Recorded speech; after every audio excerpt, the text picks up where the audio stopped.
very briefly, Sean, looking ahead to the weekend and putting beautiful Mikel Arteta there in the background to change it up. Arsenal versus Tottenham, North London derby. Massive game. You forget about the Premier League. The Premier League is back, and we hit off. I don't think you'll hit a better. I can't remember an international break finishing, and the first game is just so big for these two clubs, the two clubs involved, and for the Premier League in general. Arsenal at home to Tottenham Hotspur. How do you see it going? Two teams have started the season very well.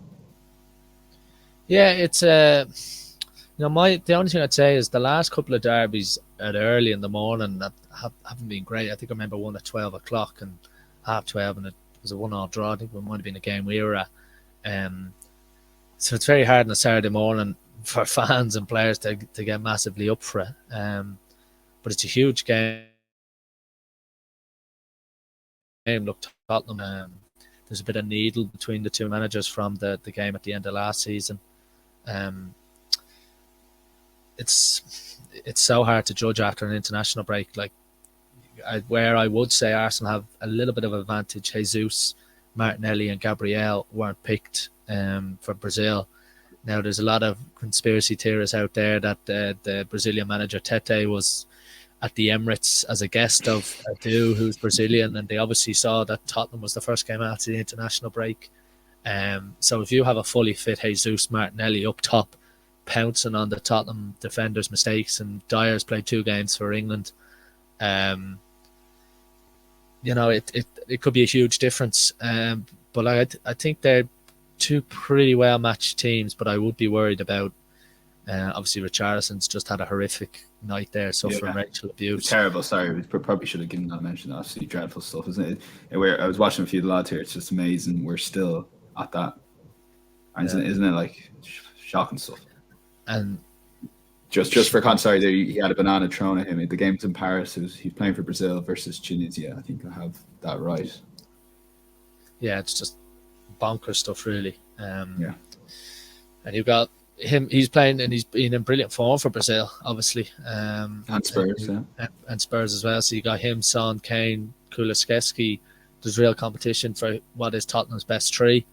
But it should be a really good game at the Emirates, where Arsenal have a pretty decent record.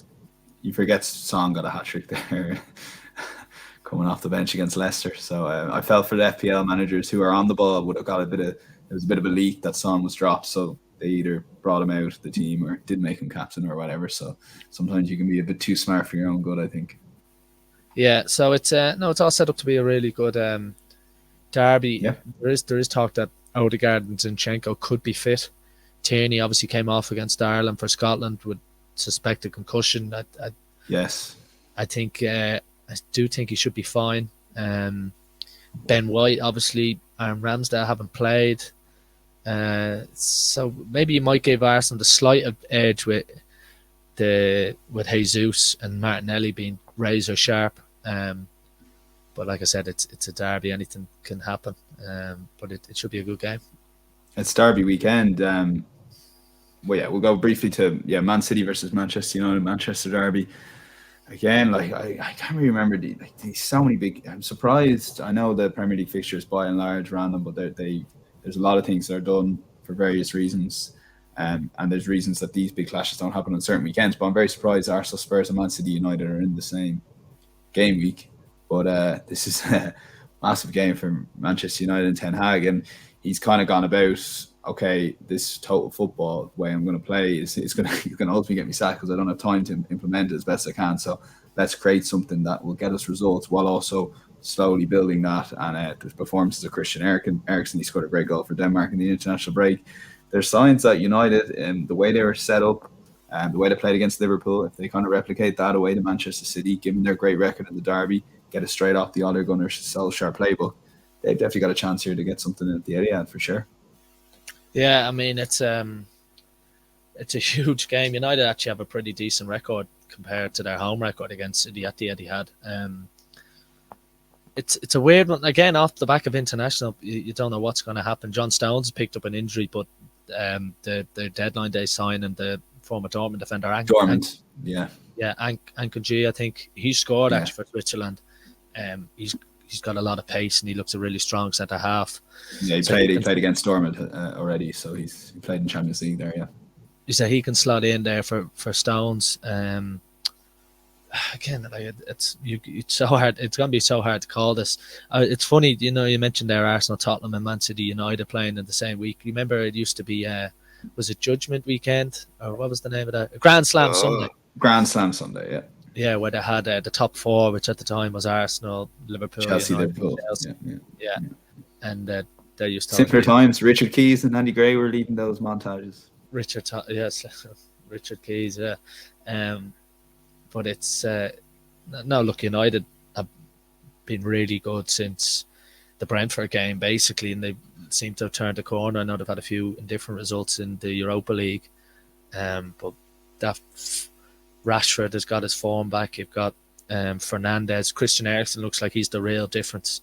And again, he's someone now that he's gotten older, he's getting playing deeper, and he's almost playing as that, you know, Josh Cullen role where he's making the play and he's controlling the game and he's making key passes into Fernandez's feet.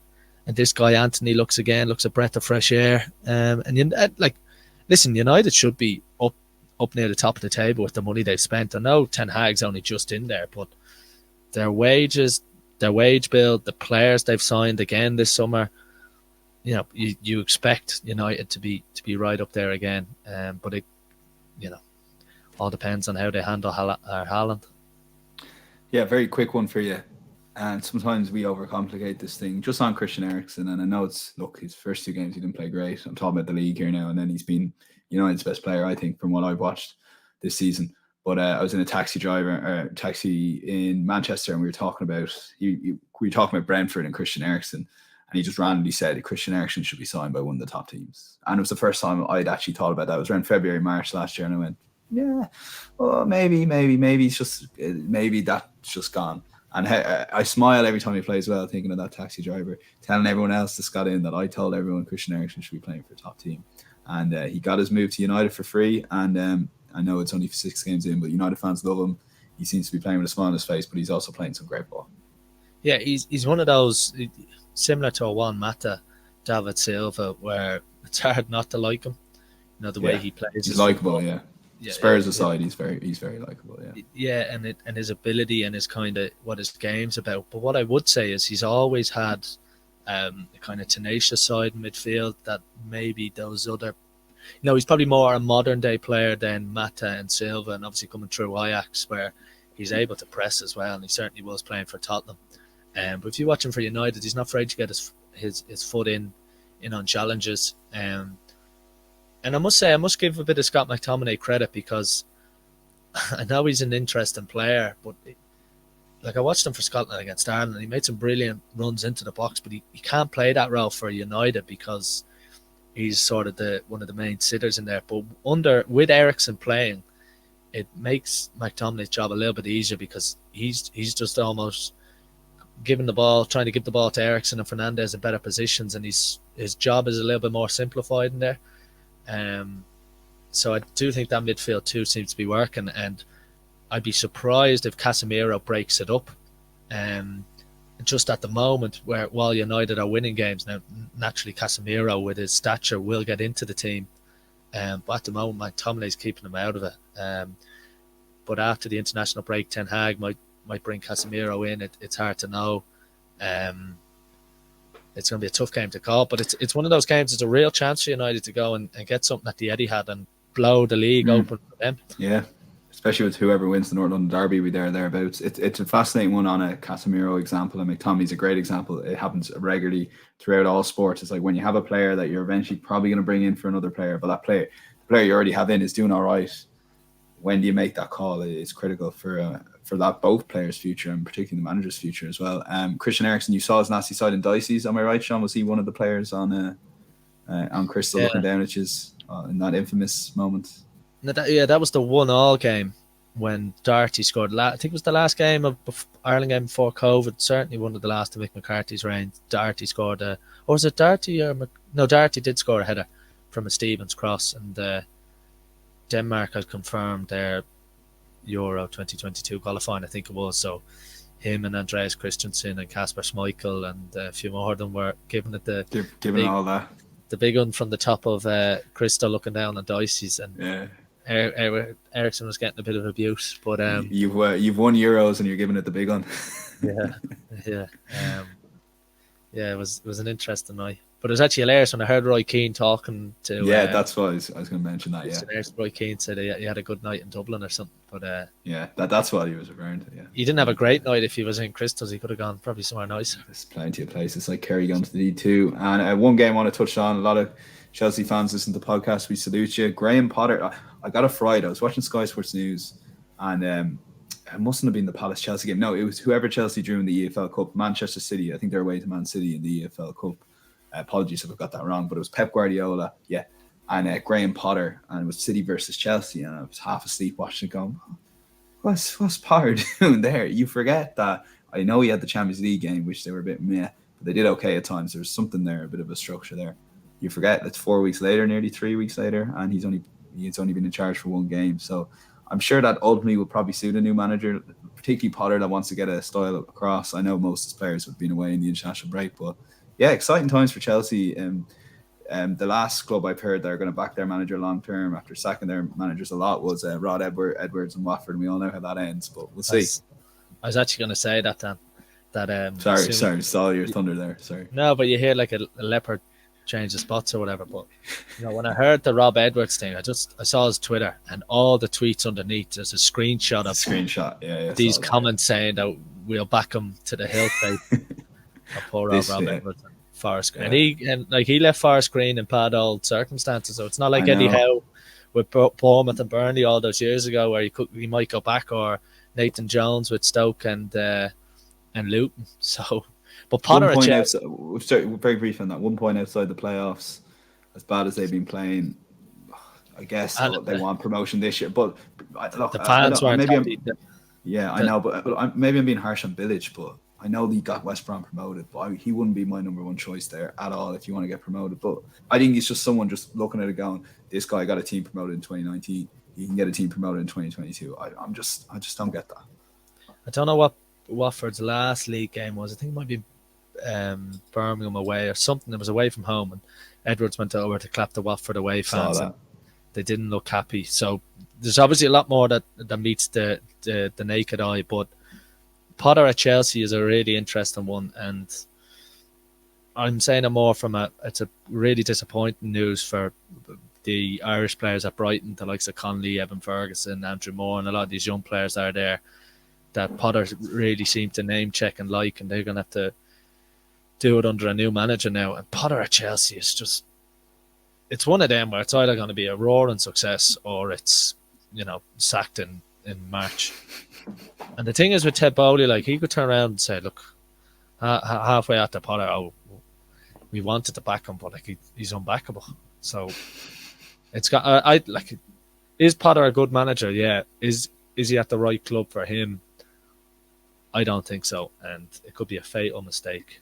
But like I said, he had to do it though, didn't he? Yeah, like if he gets sacked at Chelsea, there'll be a Premier League club back calling for him. So he's almost in a win-win. Where it's not like when Lampard took the Chelsea job, Lampard was never going to manage one of the top sixes again because of his who he is and playing for Chelsea. He's never going to manage Tottenham and Arsenal or whatever. Whereas Potter can manage any of the other clubs again if he has a bad time at Chelsea, goes back, rebuilds his career. So yeah, you're right. It was the right time for him to make the move, but it's the wrong club in my eyes, with it being Chelsea. Look, I'd have Potter a level above Dyche, but I maybe an offer never came for Dyche, but I'm interested where he goes next, because at Burnley when his stock was high, remember that season? No, I just don't think that opportunity came up. I'm not talking about Chelsea for Dyche, but an Everton or a Newcastle at the time. Where's Tuchel? Where's Tuchel gonna go? A lot of people actually want him as someone like him as the England manager. Like if say for example, if Conte has one of his Conte moments at Spurs, and you get to February, like they'd want Tuchel. you know, and he's a top quality manager. United might want him. Liverpool might have one eye on him replacing Klopp. Say if something again was to happen, you don't know. You got to have contingency plans in place. I'm sure Arsenal wouldn't be half keeping an eye on him as well. So he's going to be interesting what he does with himself. And I also think he has to leave England, if I'm not mistaken, because of his work permit's up or something. So it's Brexit, baby. Brexit, yeah. He I presume Village's work permit got accepted. I think that was his T&C for that. Tuchel, by all accounts, he's very upset and very shocked by the announcement. So, but there seems to be a line coming out that it's all about Ronaldo, and that Chelsea want Ronaldo, Bowley wanted Ronaldo, and Tuchel told him no. And so Potter wants Ronaldo. Do you know what I mean? And I think Potter's gonna have to put up with him. So, who'd you know? Yeah, is there a talk of a January move there? I doubt it. Is there? Yeah, well, there was certainly Bowley. That's the talk. If you read the rumour mill, Ronaldo wants Champions League football, and Bowley, and also I think wants to stay in England. And Bowley wants. Well, I think Ronaldo's gonna have to stay in England because none of the other clubs could afford him. Yeah. And Bowley, I think, wants him because he's kind of from what it seems, he's kind of a character.